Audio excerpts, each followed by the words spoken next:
Assalamu alaikum. Ina mai farin cikin karanta da ku, mutane ina mai farin cikin dawowa a daidai wannan lokaci. A satin da ya gabata mun tsaya inda muka nuna yadda aka yi da kuma yadda aka sa slab. Insha Allah a yau we are going to continue mu ga yaya za a sa GL. When we say GL means ground level. To shi ma dai ground level dai ba da komai ake ba da slab ne. In ka shiga slab za ka zo wannan gun da yake zero ya kasa minus 450, don't forget minus 450. In ka sa minus 450 sai ka zo kasa sai ka ja abunka yadda kake bukata. You see, kana ja sai ka go to 3D ya kuka gan shi, gani ya fito a kansa. Kaga kenan ginin mu yanzu mazan cewa ba kan iska yake ba. To bayan ka yi haka sai me muke so mu ƙara yi, mu sa ɗan wasu features. Akwai some different design na ƙofa, to ya kamata a ce nuna muku shi before we move inda za ka yi design ƙofa. Idan ka kilika akan ƙofar ka sai ka tafi window, in ka zo window sai ka zo gun hinging door setting. In ka je gun hinging door setting sai ka shiga general setting. So we have a opening or door left type handle, sai ka shiga or door gas nan different style. Let us choose style 8. Akwai handle na kofa, shi ma ka zaɓi different style. Ka gama daga nan we have idan ka shiga all parameters muna da me, we have a surface. Idan ka shiga surface sai ka zaɓo yaya kake so kala fontin na kofar naka ya kasance. To ni dai haka is okay for me, ya mun daidai. Sai ka ce ne okay. You see, ka ga yanda kofar ka ta canza gashi nan design.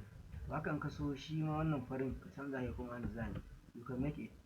Ko tsara clicking za ka yi, in ka clicking a jikin kofar ka, in ka clicking a jikin kofa zai kai ka inda muka yi maka da wannan setting nan.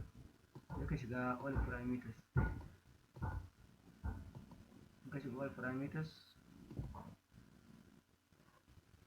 gashi nan sai ka canza nan gun. Let us mu zaɓi orange color.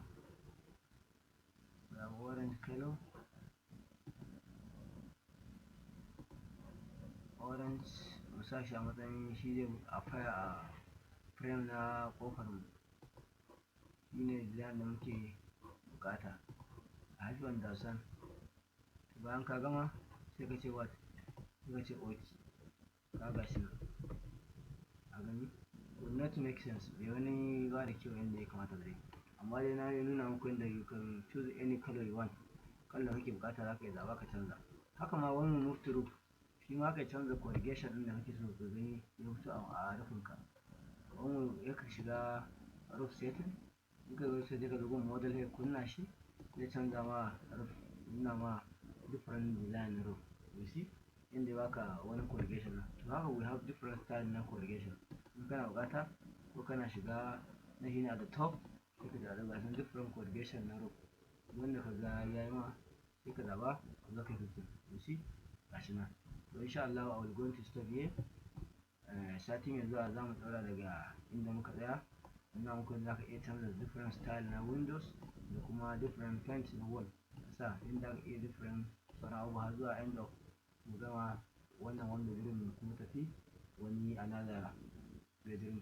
Thank you from me Shu'aibu Ali. Don't forget subscribe at Gadawar TV for more tutorial. Kai subscribing a Gadawar TV don ku sami wasu tutorial da zamu